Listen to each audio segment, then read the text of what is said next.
everybody, and welcome back to Red Devils TV. Now, this is your Manchester United versus Crystal Palace preview. Now, I'm getting deja vu here because we literally played them 2 weeks ago. So it's actually quite good because we're quite fresh in our minds, where we know how Crystal Palace are probably going to set up. And do I feel like Manchester United and Crystal Palace are going to get a draw again? No. I feel like Manchester United are going to be up for it. I think Manchester United are actually going to win this game. But I do think it's going to be close. And I honestly think it's because we've got a new signing of SABITZER. And obviously Jadon Sancho's back. Martial's back. So I feel like United are going to be up for it. United have got more options this time. United obviously have lost Eriksen since the Crystal Palace match. But for me, I personally feel like this is a great opportunity for United to claim 3 points. And obviously we play Leeds as well next week. But realistically, we're playing Crystal Palace this weekend. It's at Old Trafford. Obviously, we went to Crystal Palace's ground a few weeks ago. And that ground's always tough to go to. And for me, I personally feel like that United are going to have learnt a lot from the first time we faced Crystal Palace.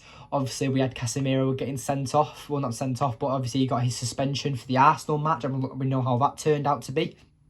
But realistically, we know how Crystal Palace are going to set up. I feel like that United are going to put the game to bed early instead of making it 1-0 like we did last time and try and draw out the game and trying to scrape the 1-0. I feel like United will score 2 goals early to try and put the game to bed. But I feel like as the game goes on, we're going to let Crystal Palace get them chances, and I'm going to go for a 2-1 victory for Manchester United because I do know that Crystal Palace are dangerous. I do know that they have a lot of talent in Zaha, Eze, Olise. There's a load of good players that they have. One of their weaknesses, though, is for me, is Nathaniel Klein, who is a right back, who has been a Premier League player for some time now. And obviously, I remember when he used to play for Liverpool, probably around I think it was 2016 or something like that. So for me, I personally feel like that Nathaniel Klein is probably one of their weaknesses in their squad. But again, I've got one of my colleagues at work who's an Arsenal fan. Hi Alfie, if you're watching this. But yes, he's a Crystal Palace fan. He's obviously Crystal Palace have also recently signed what's he called from Arsenal, Lukonga. So he's obviously a new sign. So they've also strengthened in a way because even if you rate Lukonga or not, he's still an extra pair of legs. So if they're losing the midfield battle, he can come on and help be that extra man in the midfield. But again, like I was saying, United have also gained from this. Since the last time we faced Crystal Palace, yes, we've lost Eriksen, but we've got the perfect replacement in SABITZER, who we signed on deadline day. Jadon Sancho's back playing. He played last night against Nottingham Forest in the Carabao Cup semi-final. Do I think Sancho will start? No. But obviously, as you can tell by my, my predicted 11, that's the predicted 11 I'm going for. And obviously, I want to talk about a certain few players as well, because obviously I went to the game again for Nottingham Forest last night. I was at Old Trafford. If you have watched my match reaction, I did go to Old Trafford. I recorded outside Old Trafford. It was a great atmosphere. It was a great game. Obviously, it was a bit slow in the first half, but then as Rashford came on, Martial came on, and Sancho came on, we scored 2 goals within 10-15 minutes. So I feel like that now we can bring on strong players that can make the difference. And United's issue for the majority of this season has been the front line issue. Obviously, we've got Garnacho developing. Sancho's been out. Martial's missed a majority of the season through injury. Weghorst is obviously on loan. He's still adapting to the Premier League properly, being in this strong system. He's never played at a team this big before. And obviously, Rashford's been in the form of his life. So Rashford's pretty much carrying this team. He obviously is our top goal scorer. He's got 26 goals in all competitions, goal contributions this season. So 26 goal contributions throughout the entire season is amazing. I mean, he's got, if you add Martinelli's and Bukayo Saka's goal contributions throughout the entire season, they've got 25. Rashford's got 26. So, and Arsenal at the top of the Premier League. So I feel like that Rashford is in incredible form at the moment, and hopefully he continues this great form tomorrow. Is it not on tomorrow? Yeah, what am I doing? But yeah, so I am looking forward to how the game's going to plan out. But I do want to talk about a few players first of all. First of all, I want to talk about Lindelof. I think Lindelof's got a future at Manchester United, and Erik ten Hag has also spoken about this, about how when Lindelof was at Benfica, he was educated to be a number 6, a holding midfielder, which is a position that United have lacked over many recent years. But now we've got Casemiro. Casemiro is pretty much the perfect CDM. His stats are unbelievable. He's good at going forward. He's good at making these forward passes. He breaks up the play. He makes these cutting lane passes. He's good at man marking. He likes to get stuck in. He's the perfect holding midfielder. And a lot of rival fans say that United just big up Casemiro. He's not that good. Believe me, if you had Casemiro in your midfield, you'd be reacting the same way Manchester United fans are. Considering Arsenal fans can't shut about Thomas Partey and City fans can't shut about Rodri, considering they're both worse than Casemiro, I think you'd all love him. Because if you were offered Casemiro in your squad, you would take him in a heartbeat, and you cannot deny that. So yes, with Lindelof, I think he's a perfect rotational player. Like if Casemiro gets a yellow card, for example, Lindelof can come on as a number 6. And he did it last night. And that's where I've noticed it, because I was under the under the impression that Lindelof has played CDM for United before. And I've looked over and I really can't find any moments where Lindelof's actually been brought on or played as a number 6. He's always been that defender, but when we've played the higher line, he's the player that plays a bit more higher, and when we have a more stopper type centre-back like Maguire, who obviously stays a bit further back because due to his lack of pace. And then Lindelof is like the more centre-back who likes to push forward and go around the halfway line. And you've seen it under the Ten Hag system. So I think that Lindelof, if he is implemented as a holding midfielder, he's got a future at Manchester United. I think he's also a good centre-back. I think that he's also good at the right-back position when we need him to play there. So Lindelof is good when it comes to alternative positions. He's good at position training. And I want to see if Ten Hag implements this into the squad by doing position changes. I mean, he's done it with Luke Shaw. We've seen how Luke Shaw's been playing at centre-back over recent weeks. Obviously, he played back out on the left-hand side last night. But I really like Shaw at centre-back. Obviously, we spoke about Martinez possibly being a holding midfielder as well, maybe even being a left-back at some point. So, obviously, the holding midfielder role is more suited for Martinez, but I really rate Martinez as a centre-back. I personally rate Martinez as a centre-back more than Luke Shaw. But if Martinez needs a rest or we're doing rotation, I feel like Luke Shaw is the perfect replacement for the left centre-back role if Martinez does need a rest. Obviously, I've just addressed Lindelof. We've got the likes of Jadon Sancho as well last night. He was brought on and played a lot more centrally, and Bruno went out on the left, or went on the right-hand side. So Bruno was pretty much playing as the right winger, and Jadon Sancho was playing more as the 10. And loads of people think that Jadon Sancho can't play as a number 10. He needs to learn playing as a winger first. And I respect that opinion because I agree with it.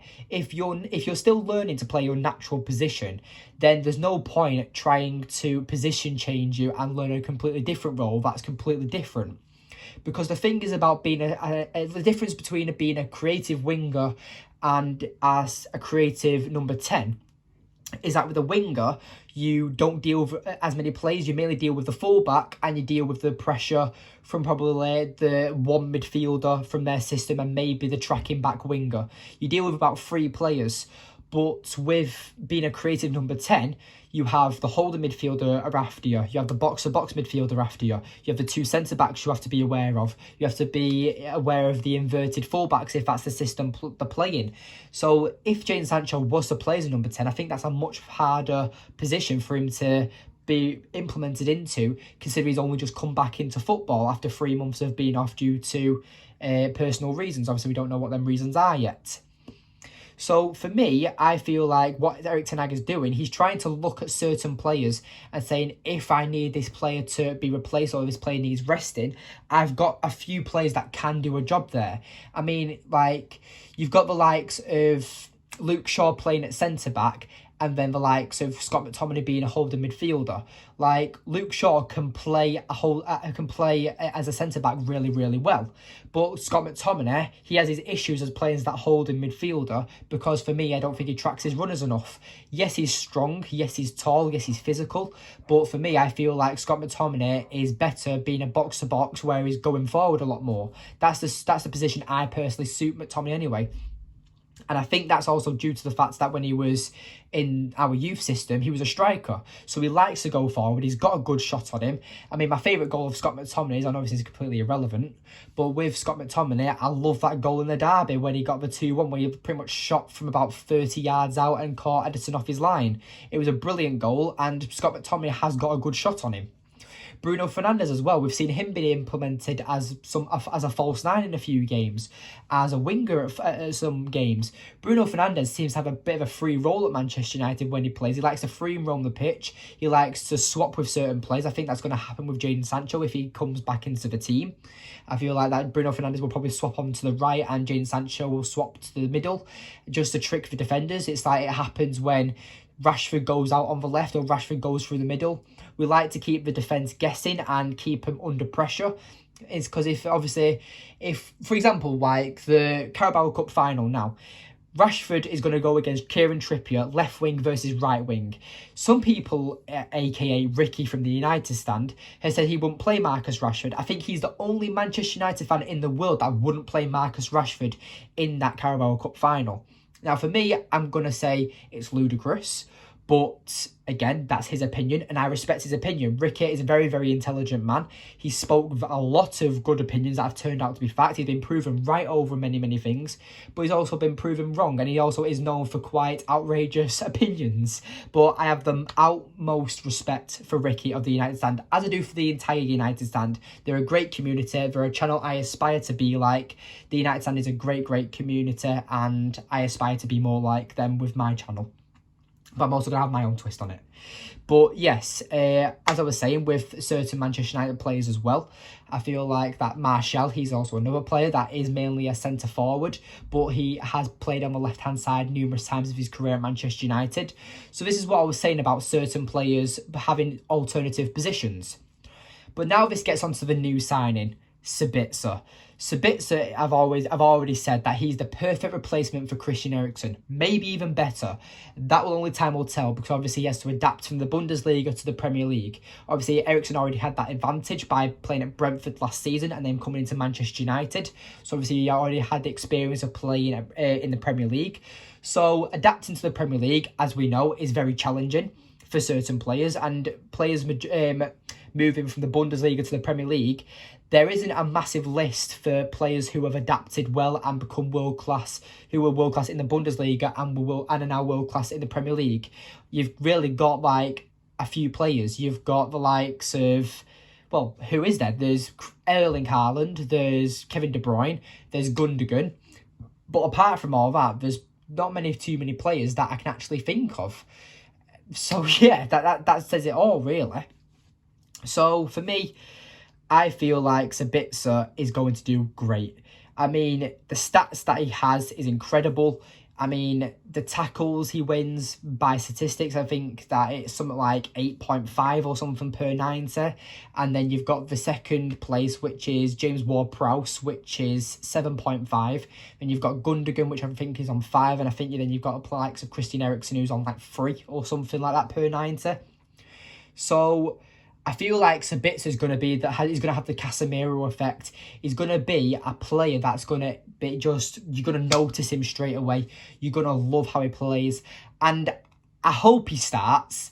But at the end of the day, I feel like SABITZER is going to be great, but I think Fred's going to start. I think this is going to be the last start of Fred, and then maybe SABITZER will probably come on for Fred with a few minutes to go. But maybe Ten Hag has confidence in him. It's not like SABITZER's not been training. He has been training with Bayern Munich before he came on loan to us. So he is sharp, he is fit, but that just depends if Ten Hag wants to suit him in his system straight away or not. Apart from all that, though, my lineup, as you can say by my predicted 11, I've gone for David De Gea, Aaron Wan-Bissaka, Rafael Varane, Martinez, Luke Shaw, Casemiro, Fred, Bruno Fernandes, Antony, Weghorst, Rashford.